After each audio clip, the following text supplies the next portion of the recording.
Muito bom dia, pessoal. Vão me dizendo aí como que tá áudio e vídeo, por favor.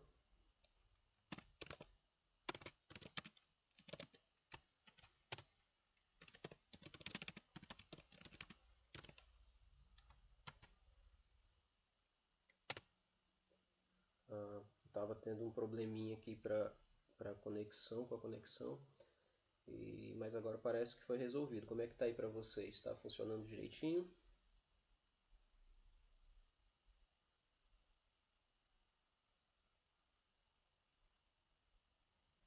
Ok, então vamos lá, vamos dar início. Hoje, dando início aos nossos encontros, vamos falar sobre sensibilização central, né? Vamos falar, como sempre, sobre dor e hoje vamos trazer esse assunto da sensibilização central. Vamos começar a nos aprofundar um pouco mais nele. É um assunto bastante denso, é um assunto bastante complexo. Acho que hoje vai ser um bom ponto de partida para a gente falar um pouco sobre como que acontece todo esse processo de sensibilização central, como que a gente pode identificar um paciente que esteja passando, que esteja com esses fatores relacionados à dor dele, né, aos fatores de sensibilização central, que é o caso da maioria dos pacientes com dor crônica e, e que se a gente não prestar atenção nisso na clínica, a gente acaba optando por tratamentos que muitas vezes não vão ter uma efetividade a longo prazo. Então vamos lá.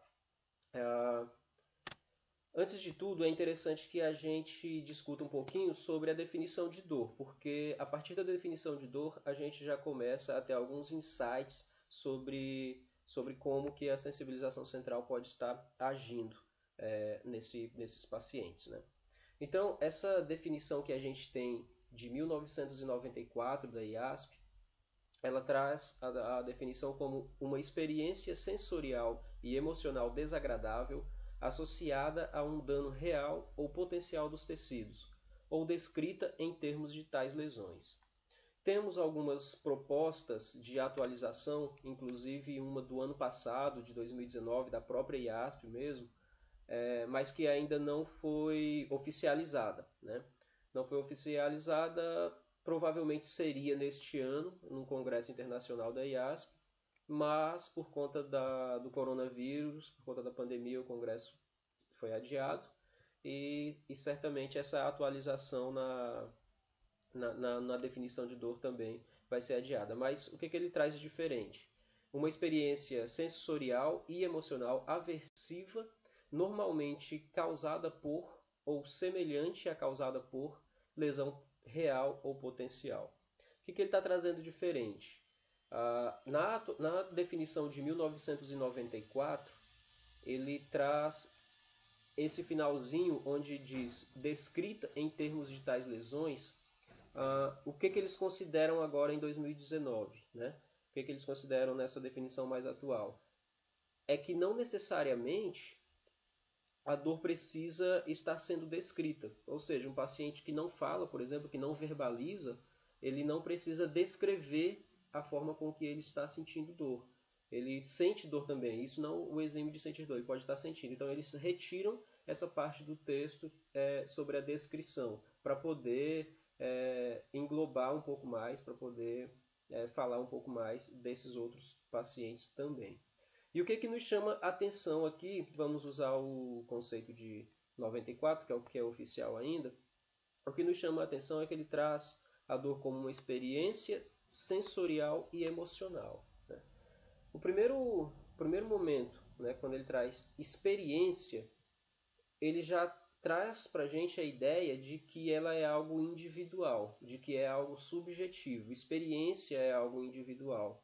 A forma com que eu experiencio alguma coisa, tanto a dor quanto qualquer outra coisa, pode ser diferente da forma com que você experiencia essa, enfim, essa experiência, né? Para a sensibilização central, o que, que a gente já começa a perceber? Se cada indivíduo experiencia de uma maneira diferente, quer dizer não que fatores diferentes podem influenciar na forma com que ele vai perceber a dor dele acontecendo no corpo dele. Então eu posso ter o mesmo estímulo em vários pacientes diferentes e cada um perceber de uma maneira diferente. Ok? Então, no segundo momento, ele traz que ela é uma experiência sensorial e emocional, porque ele está englobando também as emoções do paciente. Então, a gente começa a perceber que os fatores cognitivo, psicológicos e emocionais têm um fator importante relacionado à dor e às sensações do paciente também. Ok? A dor, ela pode ser classificada como nociceptiva, neuropática ou nociplástica. São os mecanismos de dor. Tá? A gente vai falar especificamente sobre dor nociplástica, mas vamos falar, pelo menos para diferenciar, sobre dor nociceptiva e dor neuropática também. A dor nociceptiva ela é proveniente de um estresse nos tecidos. Né? Então, se você tem um trauma, se você bate o seu dedinho na quina da mesa, você tem uma dor nociceptiva porque você está estressando os seus nociceptores. Ela pode ser também por reação química, né? Quando num processo inflamatório, você pode ter uma resposta nociceptiva que desencadeia o processo de dor. E o paciente ele consegue identificar os fatores de melhora e piora, seja a posição, seja a forma com que ele recebe uma descarga de peso, por exemplo, um paciente que tem uma entorse de tornozelo, a maneira com que ele recebe a descarga de peso, na primeira semana talvez ele não consiga, na segunda semana ele já passa a melhorar um pouquinho, porque o processo inflamatório está diminuindo e ele vai identificando quais são as posições que ele vai adotando, que vão melhorando ou vão piorando. E ela apresenta resposta mecânica, né? De acordo com, da mesma maneira, a posição em si, ou um aperto, que você faz a palpação e aperta o local da dor, o paciente consegue identificar quais são os fatores que melhoram, que pioram. Ou o movimento que ele realiza, isso fica bem evidente em pacientes agudizados nossa, fugiu a palavra aqui. Pacientes agudizados que deixam de realizar determinados movimentos que são os causadores de dor e passam a adotar posturas e movimentos antálgicos. Né?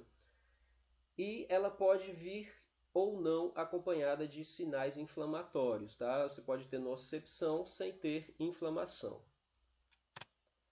A dor neuropática, por sua vez, ela é uma lesão no tecido nervoso. Você tem a fibra nervosa lesionada. Ela pode ser uma lesão por compressão, pode ser uma lesão por dissecção, pode ser uma lesão por ruptura, enfim. Ela pode vir acompanhada de doença que afeta o sistema somatosensorial, e aí aqui a gente pode considerar hanseníase, pode considerar diabetes, né? E geralmente, pessoal, a dor neuropática você vai ter que ter essas pontuações aqui, esses fatores. Uma doença que afeta o sistema nervoso sensorial, uma síndrome compressiva, pode ser o túnel do carpo, pode ser uma hérnia de disco verdadeiramente compressiva, uma hérnia de disco que verdadeiramente esteja causando uma lesão no nervo, né? E exames de ressonância ou eletroneuromiografia para confirmar que existe uma lesão no nervo, né? Esses pacientes geralmente têm alteração de força, reflexo e sensibilidade. Então, quando você vai fazer o seu exame neurológico, quando você vai testar reflexo, quando você vai testar sensibilidade nesses pacientes, você encontra alguma disfunção, você encontra algumas coisas fora do padrão. E na maioria das vezes, esses pacientes têm distribuição neuroanatômica compatível, né? Compatível com a área inervada por aquele nervo que você acredita que está lesionado, né? Mas não é 100% dos casos. Um exemplo clássico seria na própria síndrome do túnel do carpo, onde o paciente pode ter dor tanto no trajeto do nervo mediano, pode ter dor no trajeto do nervo ulnar, né? Então, a distribuição anatômica parece que para síndromes compressivas ela não obedece tanto, mas para as outras obedecem. Se o paciente não se enquadrar nesses critérios aqui, você já descarta, né? Então, você precisa que esses critérios sejam obedecidos para que você considere um diagnóstico de dor neuropática. Ele talvez seja um diagnóstico até mais fechadinho ainda do que o de dor nociplástica. A dor nociplástica é um pouquinho mais complicadinho, né? O que acontece na dor nociplástica? A dor nociplástica, antes de mais nada, é um conceito muito mais novo, né? Um conceito bem mais atualizado. Por muito tempo se conhecia dor como dor psicogênica, depois passou a ser chamada de dor disfuncional. Hoje em dia, esses conceitos de dor psicogênica e dor disfuncional foram substituídos pelo conceito de dor nociplástica. O que acontece na dor nociplástica? Existe uma amplificação dos estímulos que vem do sistema periférico, né? Esse é um dos mecanismos, né? Você pode ter uma amplificação desses estímulos que vem do sistema periférico, então as suas fibras que estão captando o estímulo, essas fibras já mandam esse estímulo já amplificado até ele chegar na medula, né? Você tem amplificação no próprio sistema nervoso central, né? Você tem amplificação na medula, você tem amplificação no tronco cerebral, você tem amplificação no hipotálamo, tá? E não é necessário existir uma lesão, né? Então, o que diferencia ela da dor neuropática é que você tem um aumento, sim, da atividade do seu sistema nervoso, mas não necessariamente você precisa ter uma lesão. A alteração que tem nesse momento é uma alteração funcional da fibra, não é uma alteração por conta de lesão, por conta de uma compressão, por conta de uma disrupção, né? Como na dor neuropática. A alteração é simplesmente funcional. O nervo está fisicamente intacto, mas a função dele, ele está amplificando mais a dor que você sentia normalmente por um estímulo que causaria uma sensação menor, está causando uma sensação muito mais alterada, muito mais amplificada. E o mecanismo da dor nociplástica é o mecanismo de sensibilização central, né? E aí a gente precisa aqui de muito cuidado para não confundir esses dois conceitos, né? A sensibilização central se parece muito, né? Se confunde muito com o conceito de dor nociplástica, tá? Mas aí a gente vai entrar agora mais detalhadamente no que é a sensibilização central, tá? Deixa eu tomar uma aguinha aqui.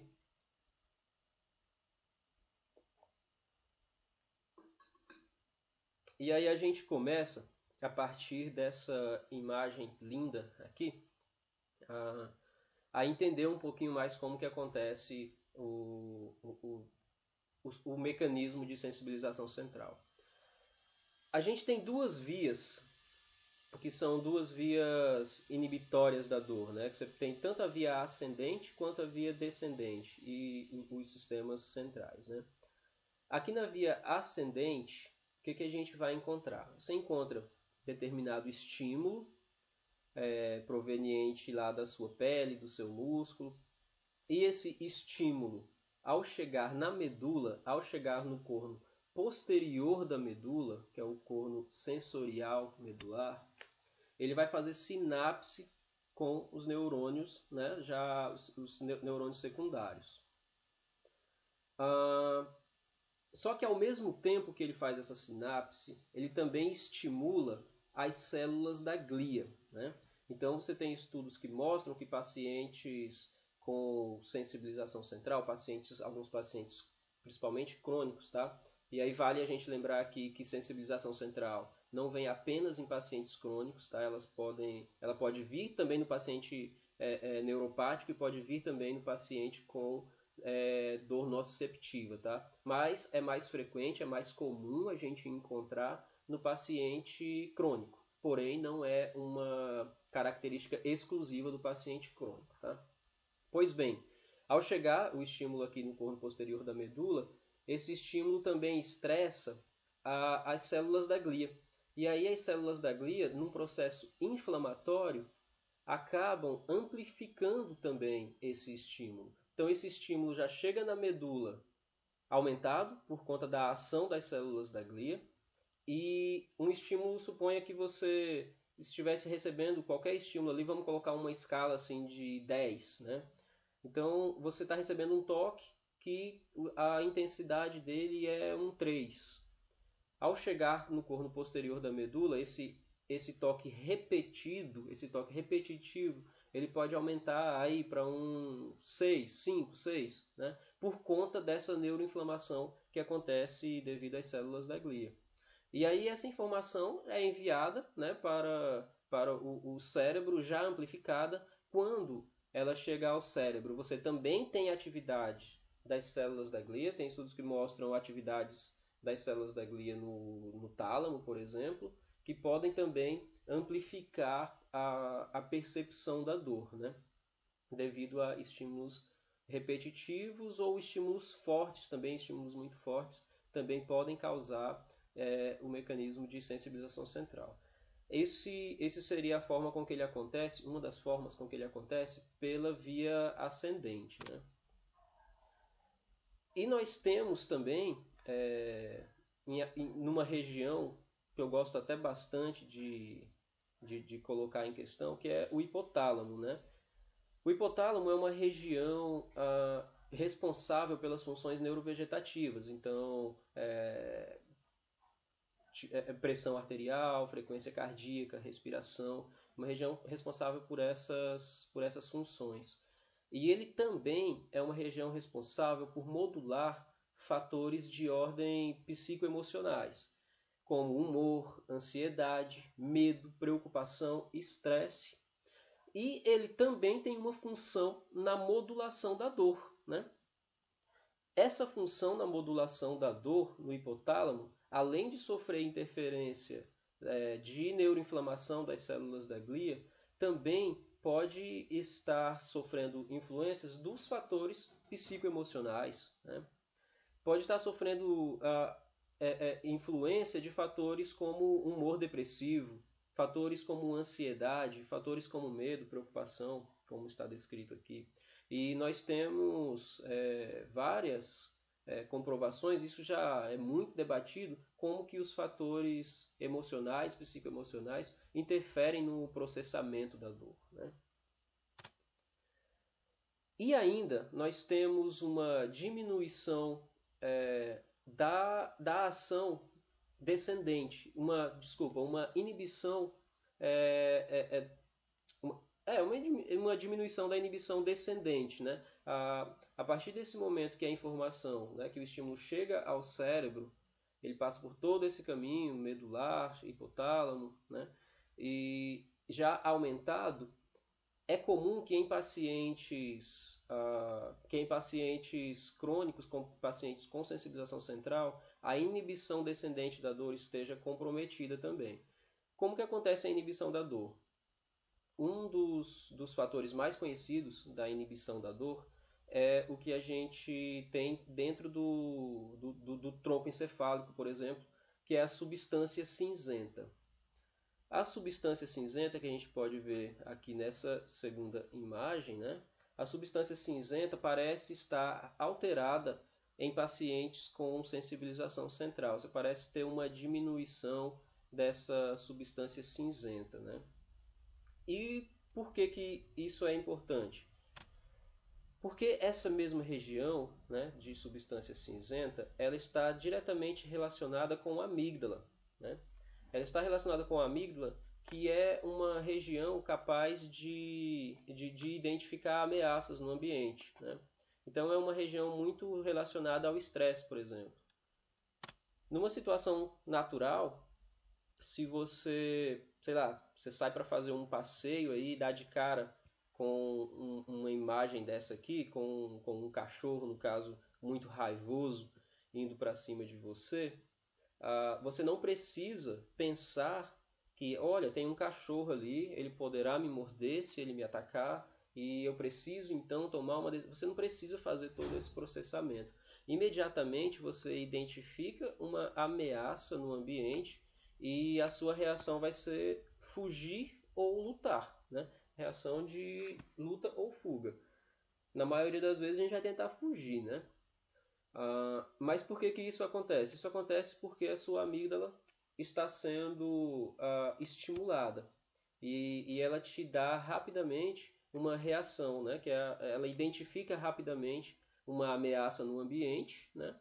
E aí, por conta disso, você toma uma ação sem precisar pensar muito no que você vai fazer, uma reação quase que instintiva, né? Agora, se a gente trazer isso para o nosso contexto sociocultural atual, em que nós estamos o tempo inteiro expostos a ameaças, né? Seja no trânsito, o estresse no trânsito, seja no trabalho, todo o estresse do trabalho, seja na própria família, o estresse na família. São estresses menos agressivos do que um cachorro raivoso indo para você, indo te atacar, mas são estresses crônicos em intensidade menor, mas que se perpetua por muito mais tempo. Ora, se você dá de cara com um cachorro raivoso te atacando, a partir do momento que você consegue fugir dele, você vai ter ali uma descarga de substâncias analgésicas, né? Você vai relaxar, você vai passar todo aquele medo, a adrenalina vai diminuir e você vai relaxar. Agora, o problema é que, como nós estamos inseridos em estresses repetitivos, estresses crônicos, talvez essas regiões estejam ativadas por muito mais tempo. Talvez essas regiões estejam trabalhando meio que incansavelmente, elas só aumentam, né? E, e aí, ao aumentar tanto assim, ao manter essas regiões que têm uma ligação direta com a substância cinzenta, tá? E a substância cinzenta é super importante para a expressão de substâncias analgésicas, como opioides endógenos, né? Como ocitocinas. E aí, se você tem um decréscimo dessa atividade da substância cinzenta, você vai ter uma alteração nas vias, né? Você vai ter uma alteração nas vias descendentes que são inibitórias da dor, tá? Então, vale a pena observar o dia a dia do seu paciente, né? Para quem é fisioterapeuta, né, que está acompanhando aqui, não adianta ficar só fazendo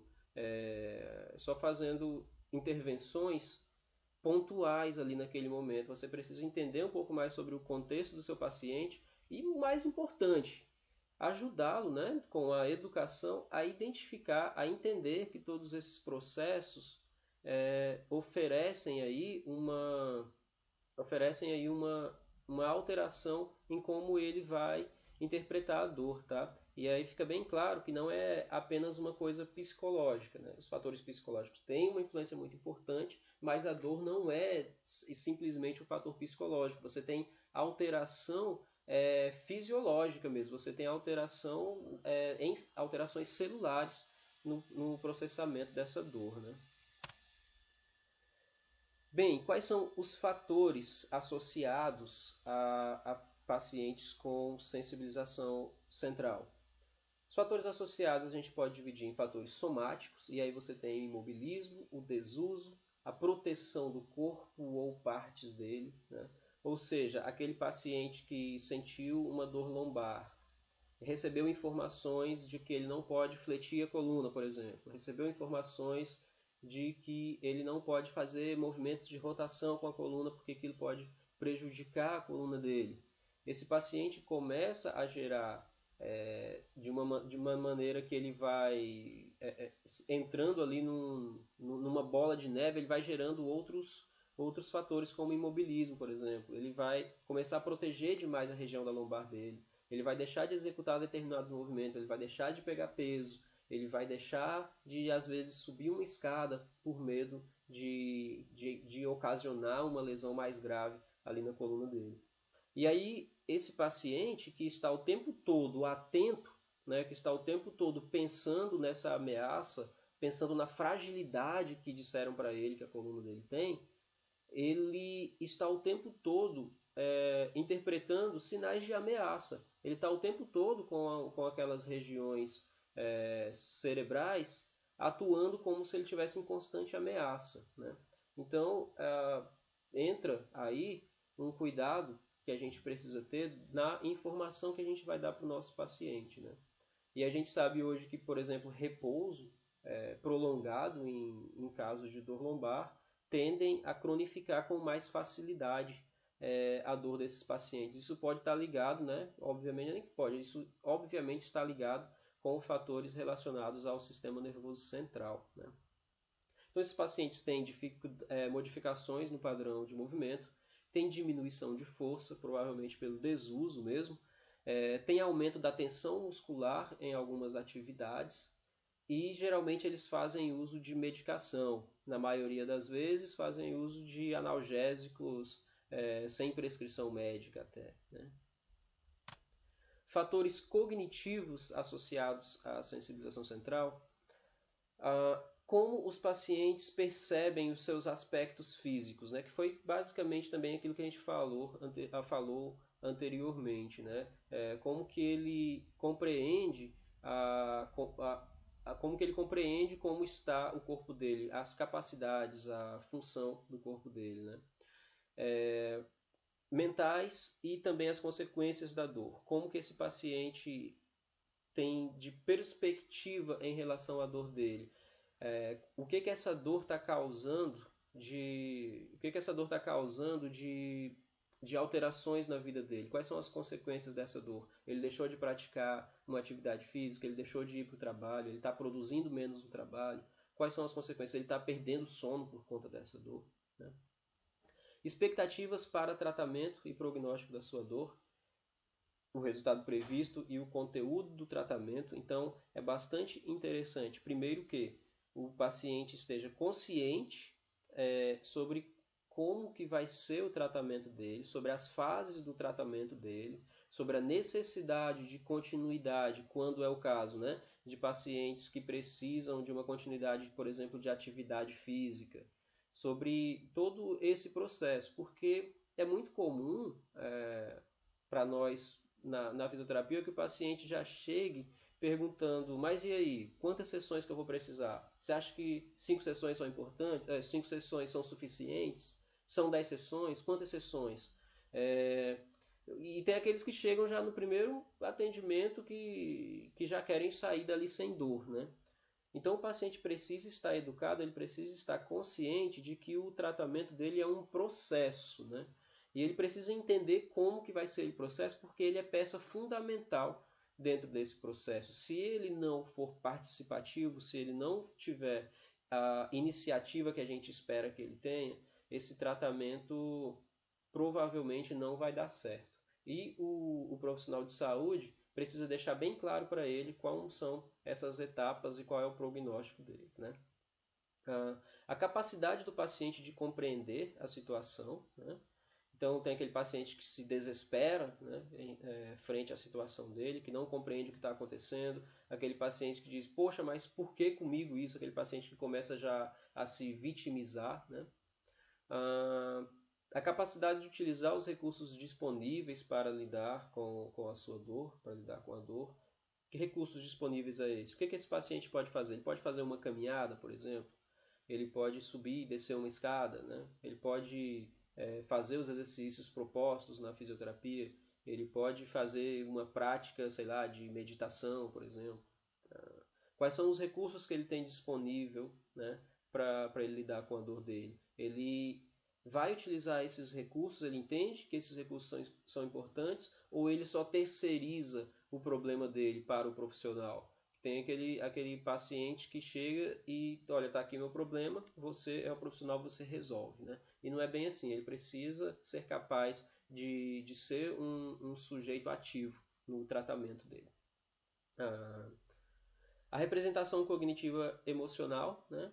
Como os ganhos secundários, e aí até um ponto que eu gosto bastante de bater nessa tecla com os pacientes, porque pacientes crônicos, pacientes de muito tempo, pacientes que têm já um fator de sensibilização central muito importante na dor dele, esses pacientes precisam entender que não vai ser de uma hora para outra que a dor vai melhorar, porque depende de muitos fatores, mas eles precisam compreender também outros fatores que estão melhorando durante o tratamento. Por exemplo, será se você melhorou a condição do seu sono?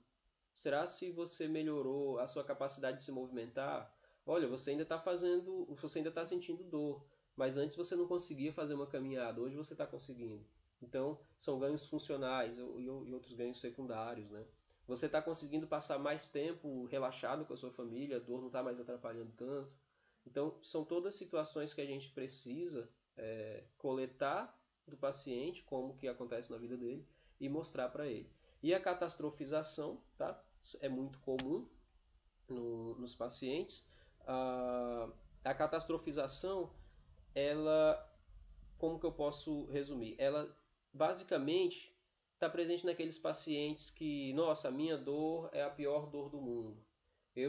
O meu problema ninguém mais sente esse problema assim como eu. Esse é o paciente catastrófico, né? E traz até outros pensamentos em relação à dor dele, por exemplo, eu tenho medo de ficar numa cadeira de roda, por exemplo, um paciente com uma dor lombar. Esse braço eu nunca mais vou conseguir levantar por conta da minha dor. Eu não posso mais fazer movimento, eu não posso mais pegar peso, eu não posso mais.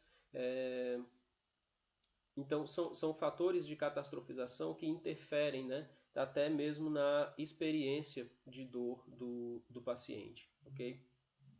Existe um questionário bastante interessante sobre uma escala de pensamento catastrófico. Eu dei, inclusive, na última aula que a gente fez. Para quem estava presente já viu. E quem não estava presente, essa aula está salva, ficou salva aqui no YouTube, que é uma aula chamada Instrumentos de Avaliação na Dor Lombar. E aí tem outros instrumentos também que podem ser utilizados não só na dor lombar, mas podem ser utilizados em vários outros casos de dor também. E aí quem tiver interesse, dá uma olhadinha aí. Depois eu vou deixar salvo aqui o linkzinho para assistir essa aula também. Instrumentos de avaliação na dor lombar. Fatores sociais relacionados ao trabalho, né? A família, a relação com o parceiro ou a parceira, a situação financeira, né? São todos fatores que desenvolvem um estresse muito grande nos pacientes, né? Em relação ao trabalho, é muito comum você receber desses pacientes que não têm uma boa relação no trabalho, que sofrem muita pressão do chefe, por exemplo, pacientes que costumam reclamar bastante que estão sobrecarregados no trabalho, pacientes que colocam muito atestado no trabalho por conta, segundo eles, da dor, mas que às vezes ele tem aversão já ao trabalho que ele realiza, né? Então são vários fatores relacionados à família, e agora nesse momento que a gente está vivendo de confinamento, isso se evidencia bastante, né? A pessoa passa mais tempo com a família, a rotina antes que não tinha de educação dos filhos, por exemplo, né? Educação agora que está sendo feita na maioria dos casos. Os pais precisam ter um papel mais ativo e muitos não estão preparados para lidar com isso. O estresse de não estar no trabalho, né? Os que tiveram que abandonar o trabalho, abandonar não, pelo menos interromper o trabalho, né? Enfim, são vários estresses familiares e relações ruins da família que agora se evidenciam mais ainda, né? A relação com o parceiro, né? E a situação financeira. Tudo isso tem associação interessante com os fatores de sensibilização central. Fatores emocionais e psicológicos, né? Nós sabemos que pacientes com ansiedade, depressão e medo excessivo são pacientes que são mais propícios para desenvolver sensibilização central, né? E o interessante, gente, é que a gente sabe que existe essa associação, que esses pacientes realmente têm uma predisposição maior para desenvolver, por exemplo, o paciente com depressão tem uma predisposição maior para desenvolver a sensibilização central, mas a gente não tem como ainda definir exatamente por que mecanismo que isso acontece, né? Ainda, né? Eu acho que em breve os estudos de neurociência estão muito avançados, né? A nível de sistema nervoso central, você tem algumas teorias, né? Tem várias teorias, mas um mecanismo definido exatamente a gente ainda não tem. Ok? E fatores relacionados à privação de sono também. Tem estudos que mostram que pacientes com privação de sono têm tem uma importante associação com a sensibilização central, tá? Então, vale também observar como que está esse paciente, né? Como que está esse paciente em relação ao sono dele. Você dorme bem? Quantas horas de sono por noite? Você acorda bem restaurado? Né? Você acorda bem recuperado ou acorda com sono? Sente sono durante o dia? Né? Porque como é que a gente pode considerar que o sono está sendo suficiente? Quando o paciente dorme bem, ele acorda bem recuperado, de preferência sem despertador, né? E ele passa o dia bem, passa o dia sem ficar sentindo sono. Chega no final do dia, sente sono novamente, dorme, no outro dia acorda bem. Se não estiver desse jeito, se tiver alguma disfunção acontecendo em todo esse processo, provavelmente esse paciente está se privando de sono, né? Você pode perguntar, a maioria dos pacientes crônicos, a maioria dos pacientes crônicos, se vocês vão encontrar fatores relacionados ao sono, seja por horas dormida ou até pacientes que dormem por muitas horas, mas não se sentem recuperados, né? Pode ser que eles não estejam completando todos os ciclos do sono, por exemplo, não esteja acessando o sono REM, por exemplo, né? E aí você precisa fazer uma orientação, pelo menos, nesse quesito, né? Nesses fatores. Fatores de somação temporal, tá? Muito frequente. Os pacientes com sensibilização central geralmente vão ter uma disfunção desses estímulos. Como assim? Somação temporal é basicamente quando você gera um estímulo numa região e vai gerando vários outros estímulos consecutivos, né? Numa pessoa saudável, esses estímulos vão acontecer, eles vão passar por toda a medula, vão chegar lá no cérebro na mesma intensidade de um para o outro. Talvez se você der 10 toques fortes, né, na pessoa, você vai ter uma alteração, claro, do primeiro até o último. Né? Em toques, sei lá, suponha você vai dar 10 estímulos desse aqui.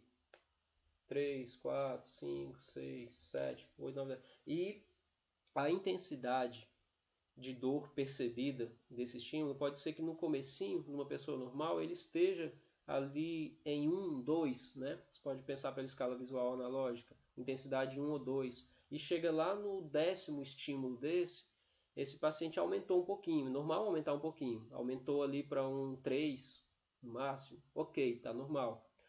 O paciente com somação temporal, você dá um estímulo, quando você começa esse estímulo ali na intensidade 1, e quando você chega lá no 10º estímulo, essa intensidade da dor do paciente já está um 8, um 7, já está muito mais intensa, mesmo que o estímulo esteja sendo na mesma magnitude, né, na mesma intensidade, mas só por conta da repetição desse estímulo, esse paciente tem uma percepção aumentada e uma resposta dolorosa aumentada. Okay? Como identificar a sensibilização central? Nós temos o questionário CSI, né, que é o Inventário de Sensibilização Central. Ele também está lá na outra aula, na aula de instrumentos de avaliação do lombar. Ele é um questionário de triagem, tá? Então ele não é um questionário diagnóstico. Não é porque a gente vê aqui o ponto de corte dele, 40 pontos. Não é porque o paciente fez mais que 40 pontos que ele tem sensibilização central, tá? Mas é porque se ele não fez 40 pontos, você descarta que ele tenha sensibilização central. Então ele é um questionário mais utilizado para descartar que o paciente esteja sofrendo com a sensibilização central do que para diagnosticar. Em outras palavras, você pode... o paciente fez menos que 40 pontos, você descarta, não tem sensibilização central. Fez mais que 40 pontos, ok, ele pode ter sensibilização central, tá? Então você tem mais um indicativo de que ele tem, mas você não pode fechar o diagnóstico só com o questionário, tá? E existem algumas outras características, né? Essas são critérios propostos por um pesquisador belga, né? Acho que de 2014, a última atualização deles, mas não são critérios oficializados, eles são propostas, né? Mas que se o paciente responder sim a essas perguntas, você pode colocar as suas fichas na sensibilização central, que provavelmente ela está acontecendo. Então, o paciente tem uma experiência desproporcional, ou seja, é um paciente ali com uma dor que ele relata o tempo todo um 8, um 9, um 10, uma dor muito intensa que ele está relatando, mas ele não tem uma patologia, ele não tem nenhum acometimento estrutural que justifique essa dor estar tão intensa assim, que não justifique essa dor do paciente ser tão forte dessa maneira. Então, ele tem uma experiência desproporcional ao estímulo que ele recebe. Pode ser o toque que você faz no paciente também e ele sente aquilo muito forte, mas você sabe que você não deu um toque muito forte a ponto de gerar uma lesão, mas o sistema dele identifica como se fosse capaz de gerar, né? Essa dor tem característica difusa. As regiões em que essa dor se apresenta, ela é bem delimitada ou ela aparece em várias regiões do corpo? Aquele paciente que tem dor lombar, quando você pede para pintar um mapa corporal, ele pinta a perna, pinta a torácica, pinta o glúteo, pinta o pescoço, pinta várias regiões. Ele não tem uma delimitação objetiva de onde a dor dele acontece, né? Então, esse paciente ele é um paciente que provavelmente está tendo sensibilização central. Outros fatores, hipersensibilidade à luz, a som, a cheiro, ao paladar. É... A hipersensibilidade à luz, geralmente as pessoas chamam isso de hiperreflexia, né? Então você pergunta, luzes muito fortes te incomodam? Você consegue sair num dia ensolarado sem óculos escuros? Você precisa estar sempre utilizando óculos escuros num dia ensolarado? Se você não utilizar, você fica irritado? Você sente dor de cabeça por conta disso? Como que é? Som, se alguém estiver falando mais alto perto de você, se alguém estiver assistindo a televisão mais alta perto de você, isso te irrita? Isso te estressa com frequência? Cheiro, ah, um perfume muito forte, não precisa nem ser muito forte, um perfume normal que as outras pessoas não estão considerando ali irritativo, mas está te irritando. Qualquer outro cheiro, sei lá, o cheiro de uma flor você já espirra quando outras pessoas não têm a mesma reação. O paladar, sei lá, você está numa mesa comendo e de repente você acha que não tem ninguém reclamando da comida, mas você acha que ela está muito salgada, né? Você acha que tem sal demais, só você que está achando, ninguém mais está achando. Você pode ter uma hipersensibilidade desses sentidos também. Alteração do sono, como a gente falou, então você pergunta para o seu paciente como que está sendo a noite de sono dele em relação à quantidade de horas e à qualidade com que ele acorda, né? E fadiga, você se sente cansado, você passa o dia cansado, dorme e não se recupera, você está sempre cansado. Se o paciente responder sim para algumas dessas perguntas, não precisa ser todas, você pode colocar todas as suas fichas, tá? Para a sensibilização central. Pode colocar todas as suas fichas. E um resuminho desse mesmo pesquisador, né? Para identificar, é um fluxograma, né? Para identificar se o paciente tem ou não sensibilização central. É uma proposta, tá? É algo que está documentado em artigo, mas que não é um critério assim, oficial. Mas eu gosto de utilizar na prática clínica, tá? O paciente se apresenta com uma dor musculoesquelética em qualquer região do corpo. A primeira pergunta que você vai tentar responder é se essa experiência de dor ela é desproporcional à lesão que ele sente. Não é desproporcional, ela justifica. A dor dele está numa intensidade X e a patologia que ele tem faz jus a essa dor nessa intensidade que ele está sentindo. Ok. Então, se não tem experiência desproporcional, você já exclui o fator de sensibilização central. Mas se ele responde que sim, né? Se ele responde, não é nem que ele, se ele responde, se você observa que sim, que esse paciente tem uma dor desproporcional ao que ele apresenta fisicamente, você passa para a segunda pergunta. Essa distribuição dolorosa é difusa? Ele sente num local delimitado ou ele sente em várias outras regiões? No momento dói mais num canto e no outro não dói nada. No outro dia já dói mais na outra região e no que estava doendo ontem já não está doendo mais, né? Então ele tem uma experiência difusa dessa dor. Ele sente em várias regiões do corpo. Não há nada que justifique fisicamente que ele esteja sentindo a dor dessa maneira.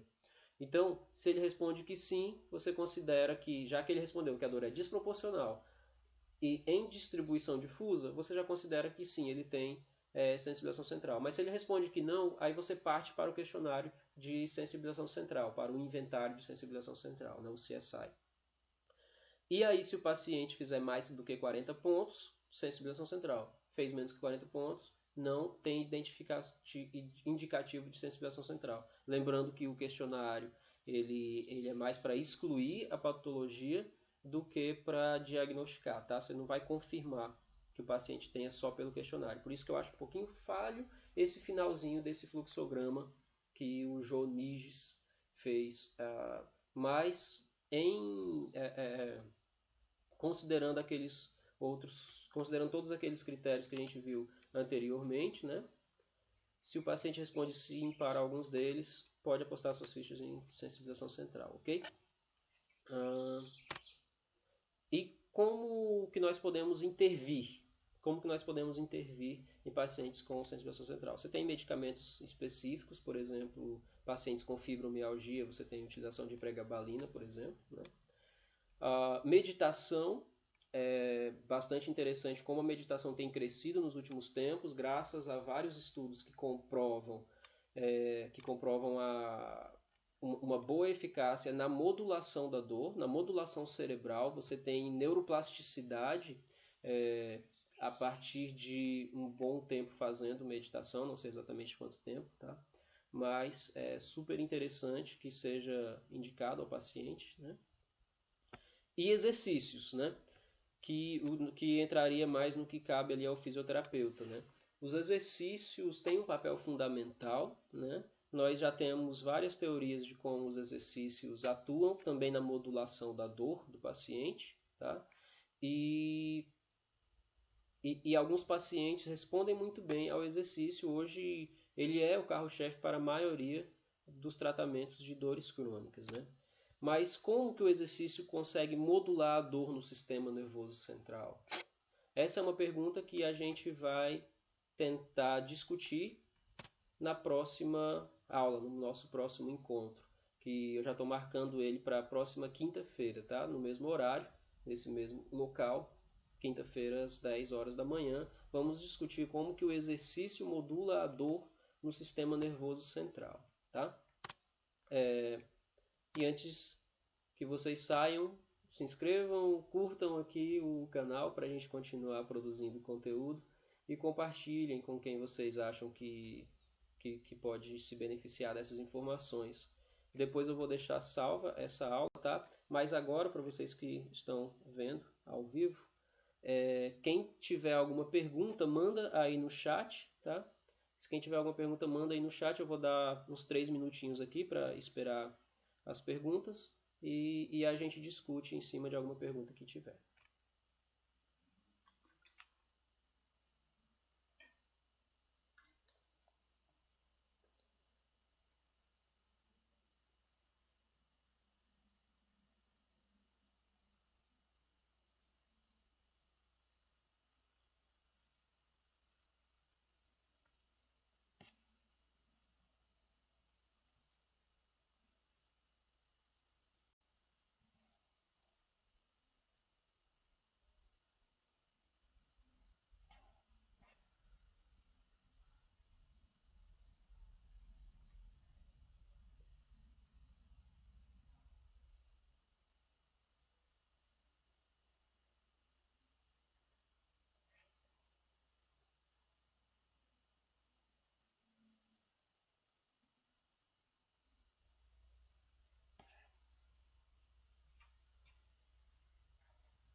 Ótimo, Raíssa, né? Próxima quinta-feira a gente tem muito a discutir ainda sobre esse assunto. Eu havia pensado em colocar todo ele nessa aula, mas ia ficar muito extenso, né? Então é melhor deixar um momento específico para a gente falar sobre como que o exercício modula o sistema nervoso, né? Na dor do paciente.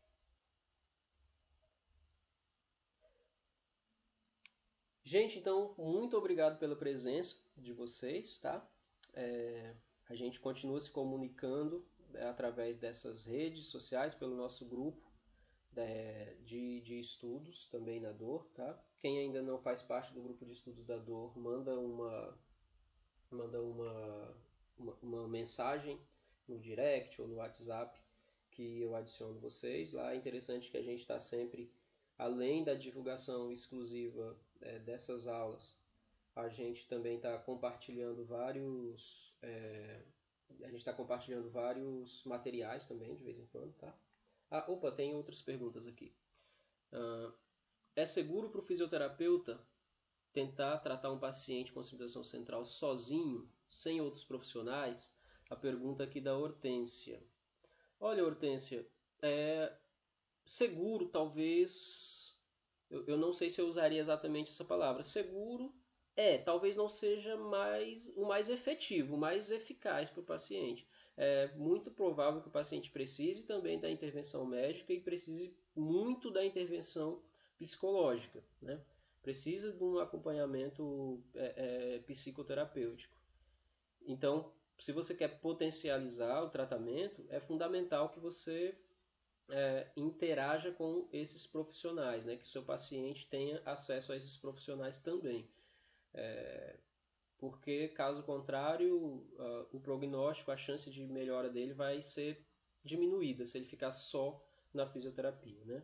Pode ser que melhore, pode ser que você consiga educar. Tem paciente que recebe muito bem a educação em dor logo de cara, assim, não precisa tanto a educação em dor quanto os exercícios e consegue resolver muito bem o problema dele. Agora tem pacientes que vão ser mais complexos, que precisam sim dessa abordagem mais completa, né? Tem uma outra pergunta aqui da Camila. Eu não entendi muito bem a diferença entre sensibilização central e somação temporal. Você pode explicar melhor? Claro. A somação temporal é um fenômeno onde estímulos repetitivos, né, de um determinado tempo, geram potenciais de ação que se sobrepõem um ao outro. E aí, em pacientes com sensibilização central, tá? Ou seja, a somação temporal é um indicativo de que o paciente tem sensibilização central, porque nesses pacientes com sensibilização central, quando você realiza esses estímulos repetitivos, ao final desses estímulos, suponha que você dá 10 toques lá numa região, na mesma região no paciente, na mesma intensidade mantida durante os 10, esse paciente começa sentindo uma dor inicial ali numa intensidade baixa, numa intensidade de 1, 2, e termina lá no último toque sentindo numa intensidade 8, 7, 10, sei lá. E já pacientes sem sensibilização central, eles não têm essa diferença tão grande na percepção da dor, na percepção da intensidade da dor. Você começa a dar o mesmo toque, na mesma intensidade, quando você chega lá no 10º toque, ele talvez tenha aumentado a dor ali para um 3, né? Numa escala de 0 a 10, ele aumentou ali para um 3, tá? E já a sensibilização central, ela é todo o mecanismo que faz com que o paciente mantenha a dor dele por mais tempo e, né, que cronifique a dor. Está presente também em alguns casos de dores nociceptivas e em dores neuropáticas também, tá? Como eu falei, não é exclusivo da dor nociplástica, da dor crônica também. E a sensibilização central é todo um mecanismo. A somação temporal é só um fator que indica que esse paciente pode estar passando pela sensibilização central. Me diga se eu respondi, se ficou um pouco mais claro essa sua pergunta, por favor. Ah, como ajudar uma pessoa com uma dor neuropática debaixo do braço? Uma dor neuropática debaixo do braço. Bom, se você já tem o diagnóstico de que há ali uma dor neuropática, se ela já preencheu aqueles critérios para dor neuropática que a gente comentou, você vai precisar entrar com ações muito de neuromodulação. Você pode utilizar a meditação para isso. E você pode utilizar os exercícios também para isso, né?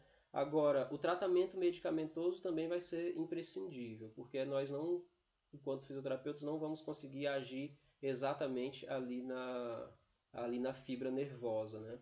A gente consegue modular a nível de sistema nervoso central, mas a nível periférico é um pouquinho mais complicado, e aí esse paciente precisa da intervenção medicamentosa também, tá?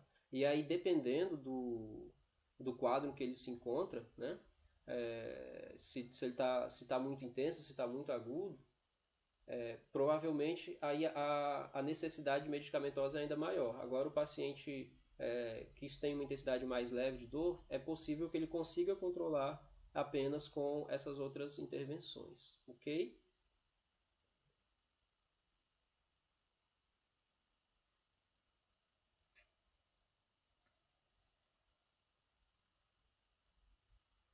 Ótimo, pessoal. Então, muito obrigado pela presença novamente, tá? A gente já deixou marcado aí a próxima para o dia 28, próxima quinta-feira. E eu espero que tenham gostado. Qualquer coisa, a gente está à disposição também para discutir tudo isso que foi falado aqui e muito mais, tá? Grande abraço para todo mundo. A aula vai ficar salva, tá? Depois eu vou deixar a aula salva. E para quem tiver interesse em rever alguma coisa, se tiver ficado com alguma dúvida para ver de novo, e a gente pode abrir discussão para isso dentro do grupo no WhatsApp, tá? Grande abraço a todos. Tchau.